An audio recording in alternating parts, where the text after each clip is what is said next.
1, 2, 3, 4. Almost a weekend and you don't know what to do. Or you just need something fun to listen to. Southside Pod! Yes, we're on the air. And the gang's all here, all things on the South Side. You're listening to the Southside Pod. Looking for the best Southside breweries. Or you might just need an awesome place to eat. Southside Pod! Mount Greenwood, Evergreen, Blue Island, Beverly, Payless, and Allsup too. You're tuned into the Southside Pod. Southside Pod! Oakland, Midlothian, Southside Pod! Oak Forest, Chicago Ridge, Flossmoor, and Bridgeview. You're listening to Southside Pod! Belly on up to the 9-foot homemade oak bar and pour yourself a cold one. This is Southside Pod, brought to you proudly by Family Waterproofing Solutions. You heard the ad at the beginning of the show. Take advantage of what they have on their website. The express service, if you know what you want, see the cost right there. Order and schedule online immediately. For quick service, nobody does that except for Family Waterproofing Solutions. That's why they've been named one of the Southland's best for the last several years. Your basement's best defense is at FamilyDry.com. The guys are on a hiatus this week. It's going to be a little bit of a different show, and then we're back to normal next week. So if you've missed an actual episode of Southside Pod, which is 30 minutes of good in a world of dumb covering the entire South Side, don't worry. They're all on demand. You can check them out, or you can listen to this football preview. I've been wanting to take a look at some of the area high school football teams, and Tim O'Brien from the Beverly Review is on this episode, and we're going to have an in-depth discussion about the big matchups. One of them's going on this week. Actually, there might be two of them this weekend. We're going to take a look at the season. We're going to ask what teams have state championship aspirations, and then which ones really have state championship aspirations. We're just doing that on this special high school football preview episode, and then back to the normal 30 minutes of good that is Southside Pod next week.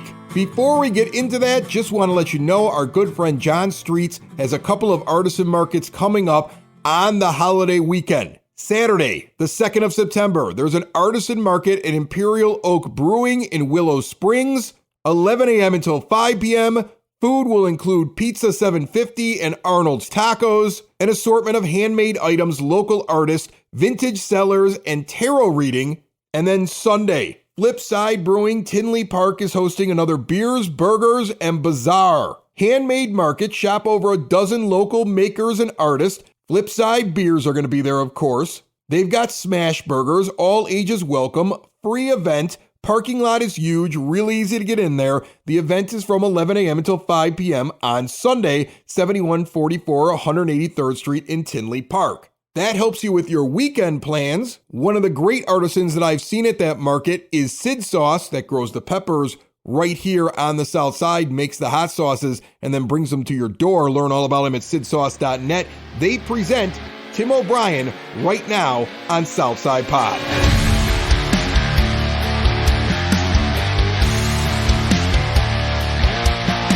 Joining on the phone line right now from the Beverly Review, Tim O'Brien is on. How are you? I'm good, Chris. How's everything with you? I'm good, man. Football season started here on the South Side.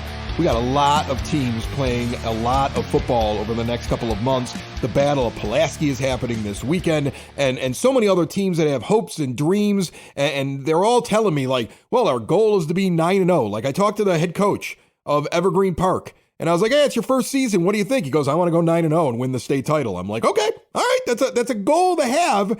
Everybody must have that at this point, right? My predecessor, when I took the job, he put the sports section at the Beverly Review on the map. His name was Scott Fredericks, and he always told me kind of what to predict with, what are you looking for in the fall with football and volleyball? And he said, every year we put our fall sports preview together. And he said, I leave every football practice convinced I've just talked to a state champion because everybody's so geared up. So, man, if we're healthy, man, if we can just hold on to the ball, if we can just do this, we're going to go win state. So, yeah, right now it's week 1 in the books. Everybody's kind of confident. But, yeah, everybody, it's the beauty of opening day in baseball. Everybody's a contender until you're not. So, yeah, let's see what we can do. And, doesn't have to be 9-0. Just get 5 and sneak into the playoffs. But everybody's real positive, real hopeful right now. Early on in the high school football season, a lot of teams are playing non-conference games, and a lot of them are going against lesser competition. Let's be honest. They'll sit there and say, okay, well, we just got to get warmed up. Not everybody does it, but there's a lot out there that are doing that, getting ready for their non-conference schedule.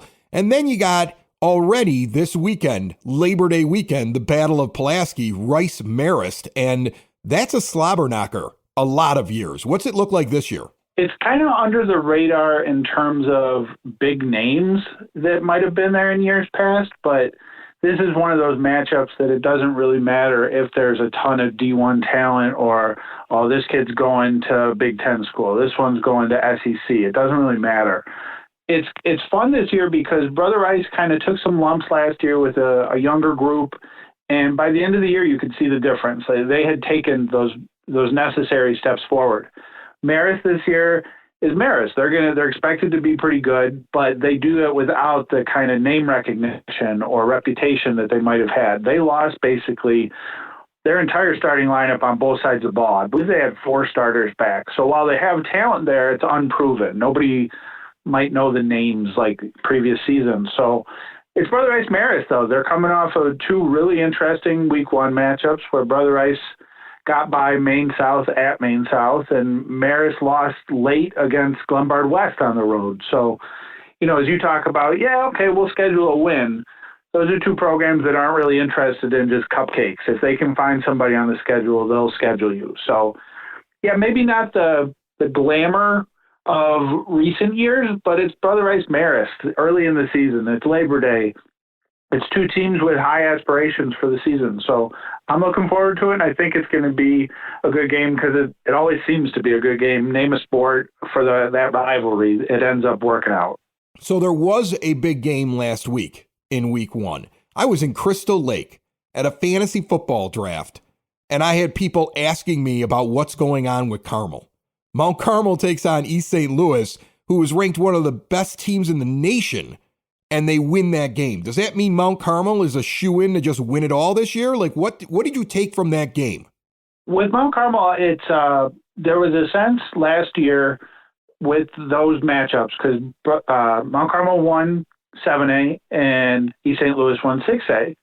There was some just rumblings. Nothing was ever going to come of it. Like, could we do a matchup of 2 state champs? Because everybody knew those were the 2 best teams in the state. Mount Carmel lost a lot of talent off that state title team, especially on offense. Defensively, they returned 3 starters and backups who played. So there was still a sense of the guys waiting in the wings were more than capable and would have started on most teams. So, it was a legit win in every possible way. They did it on the road. East St. Louis lost people too, but it's still East St. Louis. Those new kids popped up and started. Jack Elliott at quarterback had a really strong year at backup last year when you look at his numbers. And now as a junior, he's taken over for Blaney Dowling at quarterback. So they've still got Darian Dupree. They've still got Lonzo Manning in the backfield. They've got receivers. They've got transfers coming in. They've got a line up front that has to prove themselves, but they're really good. Nothing's guaranteed. You never know what injury might pop up. Is there another team that could run into you in the playoffs and take you out? But yeah, I think even before that win, Mount Carmel was a legit state title contender, just maybe without a ton of name recognition going in.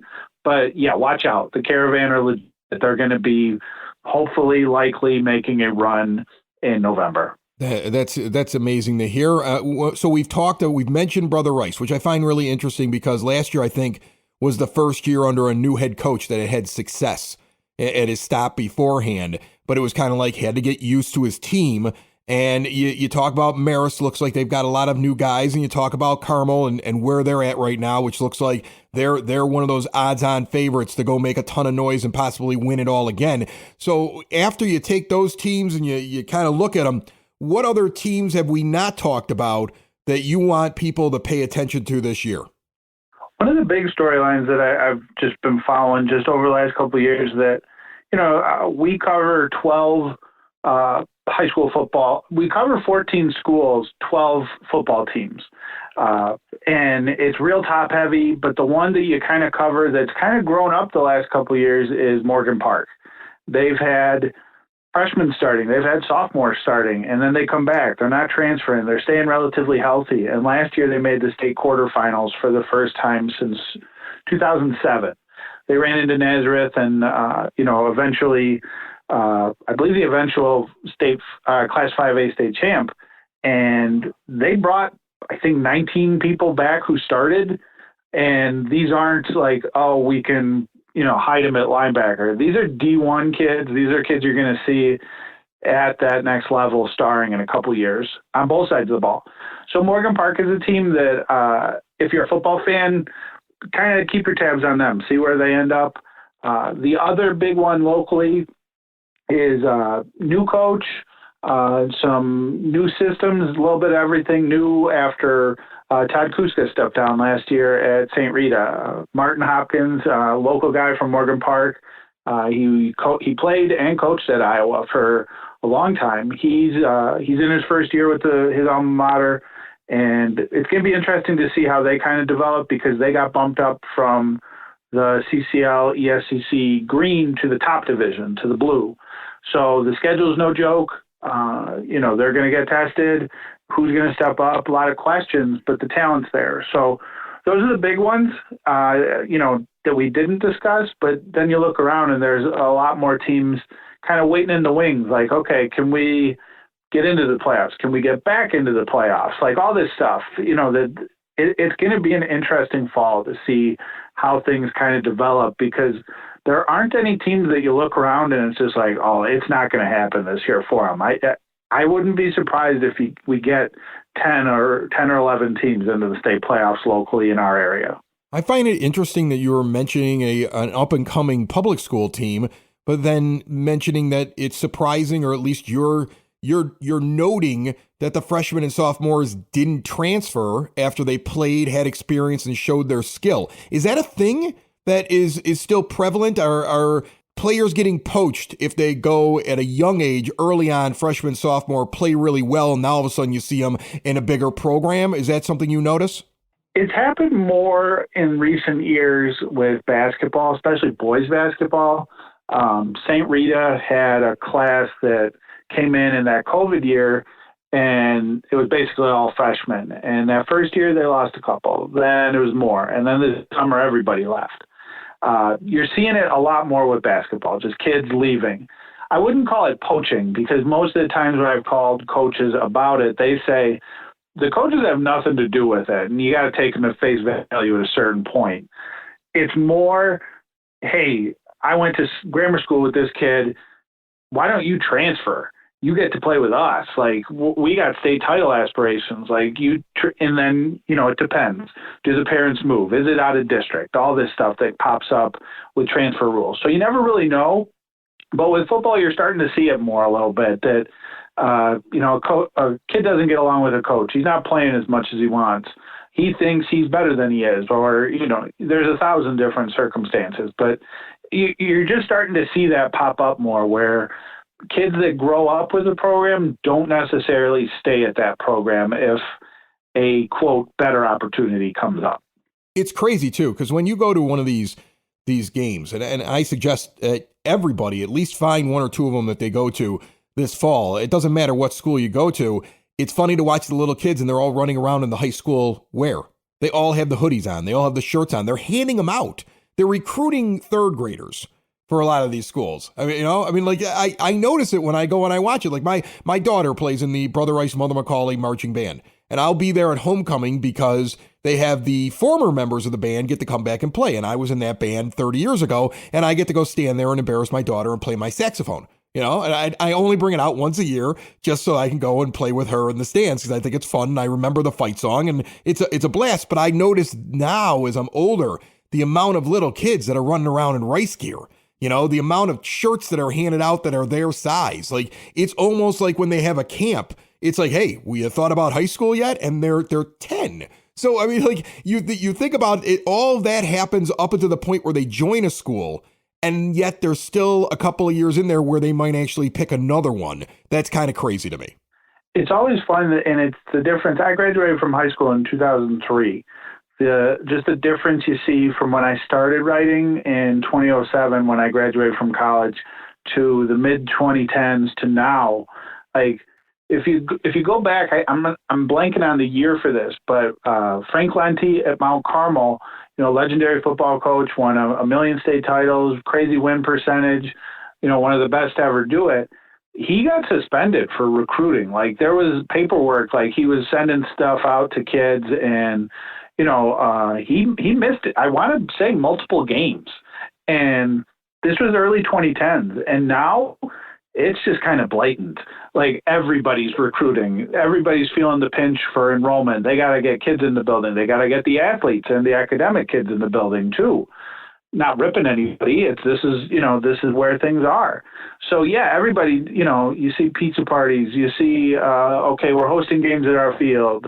And yeah, like you said, you look at the stands, there's a big crowd, but then you look at the end zones and there's 400 or 500 grammar school kids running around, throwing footballs, playing catch, just hanging out. So yeah, it's crazy. Everybody needs the kids in the building. So, this is where we're at sometimes. You got to, start them early, for lack of a better description.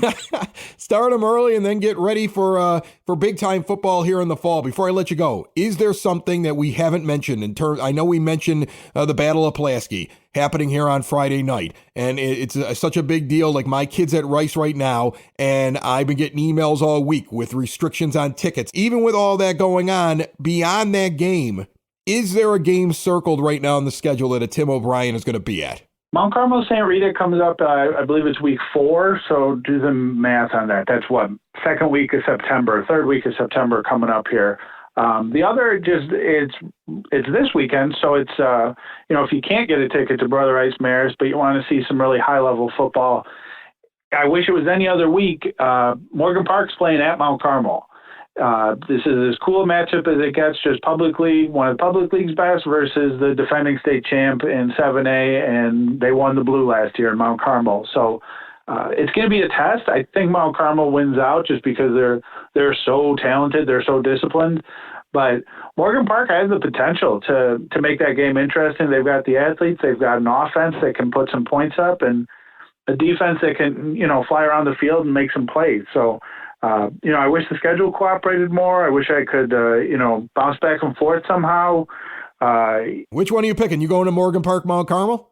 I'll be at Brother Rice Marist. That's you're going to the one that's like the heritage matchup. You got to be at that one. Right. That's a fastball down the middle. If I don't go there, that's the sort of thing that as an area newspaper, we know there are certain matchups you don't miss. And that's right at the top of the list, especially in football. Marist's schedule isn't easy going forward. This becomes a really big game for them. Potentially they got to get that one. So, it's Brother Rice Marist. Any other game, any other week, probably I'd be at Morgan Park, Mount Carmel, but got to stick with as you said, Battle of Pulaski and see who wins out. Okay. Now remember, if Morgan Park beats Mount Carmel, re-listen to this interview, because I heard Tim O'Brien rave about Morgan Park earlier on and then talk about how talented Mount Carmel was. And I know he's going to be checking his phone constantly during that matchup. That one sounds so intriguing to me. If you can't get a ticket to Brother Rice Marist, that might be the one you want to pay attention to this weekend. Tim, I appreciate you every time you come on. Check out the Beverly Review. They got all kinds of great news in there covering the entire spectrum of the South Side. But Tim is killing it for the sports section, covering everything, not just football. And I'm sure we'll talk to you again soon. Yeah, for sure. Looking forward to it. I appreciate you having me on as always, Chris. It's the South Side! It's the South Side! It's Southside Pod! Thanks for listening! Thanks for tuning in to the Southside Pod! Y'all come back now, you hear? Joining me on the phone line right now for a look at what is going on in the South Side football scene, all the different things. I'm going to start that over. That shows that I just ran in from picking up my kids. I'm an idiot. No worries.